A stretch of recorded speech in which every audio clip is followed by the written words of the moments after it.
Well, the truth is, I just realized this afternoon that I get to do a hot seat speech, and I'm notoriously not going to do a hot seat speech for Toastmasters if I can avoid it, but I'm making this one exception because of our distinguished Toastmaster, who's an inspiration. And so I guess, you know, I would say that my opening story is really the story is doing a hot seat speech for me. But really, I want to offer you a verbal book review. And I just want to take a quick survey. How many of you ever have fretted about a grammar error? How many of you ever fretted about an error in grammar? You know, maybe it was an email that you accidentally sent to your entire list of colleagues, or perhaps it was that time when you sent a message to your boss just when you were thinking you were hot stuff in the office. Or, heaven forbid, when you gave a talk at Toastmasters. How many of you ever fretted about a grammar error? Just raise your hand if you've ever had that experience. Oh, I'm so glad I'm not alone. You know, it turns out that grammar errors are bait for intellectual bullies. These are individuals who like to use language as an opportunity to strengthen their superiority by reminding you of your inferiority. Now, LA Times columnist June Casagrande describes these bullies in her really funny book on humor entitled Grammar Snobs Are Great Big Meanies, a guide to language for fun and spite.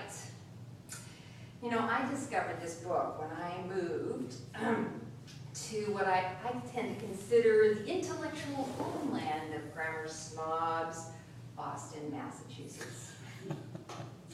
Now, with all due respect to Boston, especially Bob, since you're from Boston, Boston can't help it. It is a historic literary city. Think of Ralph Waldo Emerson, Louisa May Alcott, Henry David Thoreau, and probably a million other people, authors with 3 names. In fact, in 2006, Boston Magazine, a highly independent magazine, modestly described Boston as the smartest city, not only in New England, not only in the United States, but on the entire planet. Now, of course, we can be sure that that was a highly scientific research and not just homeland hubris. You know, keep in mind, they could have said the entire universe. So Boston is the smartest city in the entire planet. And Boston can't help it because its main industry is higher, higher, and higher education. And that means education that is higher than your current education, and higher than the education that you can afford. For example, in Boston, the seemingly caring, customary behavior of greeting people with, "How are you?" also serves the literocracy with a local linguistic grammar check. If you answered, "How are you?" with, "I'm fine," grammar snobs move right in for the kill. Using a charming and delightfully demeaning tone of voice, a grammar snob might say something like, "I know you're fine, but are you well?" Which in New England language translates, "I am well," is the most grammatically correct response to that question. That means. So, based on these types of experiences, it's not surprising that many of us might begin to think that the rules of grammar are just a big intellectual conspiracy to make us all feel stupid. Now, June Casagrande, our friend who wrote this wonderful book, calls us to stand up and call the bluff of these great big meanies, these grammar snobs. In her book, she covers many, many aspects of grammar attacks in each chapter. And let me give you a few examples of the chapter titles, some of my favorites. Chapter 2, For Whom the Snob Trolls. Who or whom, and why you're right not to care about it. Chapter 10, the comma denominator. The good news is no one knows how to use these commas anyway. Chapter 31, I wish I may, I wish I might, I wish for once in my life I would get this right. May versus might, different from, different than, between versus, among, and other pairs, problem pairs. And finally, chapter 11, my favorite, the semicolonscopy. Colons, semicolons, dashes, hyphens, and other probing annoyances. Grammar Snobs is a book that can help you prepare for those inevitable grammar grenades that you will encounter throughout your life.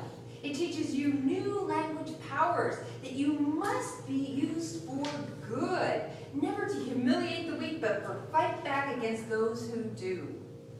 This book gives you the skills for clubbing the curmudgeons and for sticking it to the sticklers, because as the author says, once stripped of their power to instill fear in others, grammar snobs are no longer great big meanies, just big weenies. Fellow Pistols.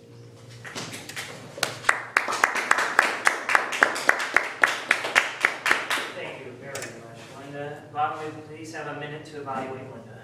Sure.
Thank you, Bob.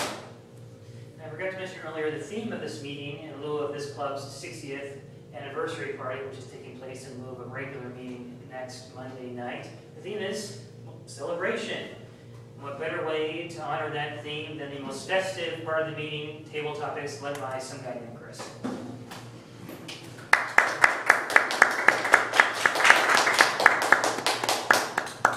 Thank you.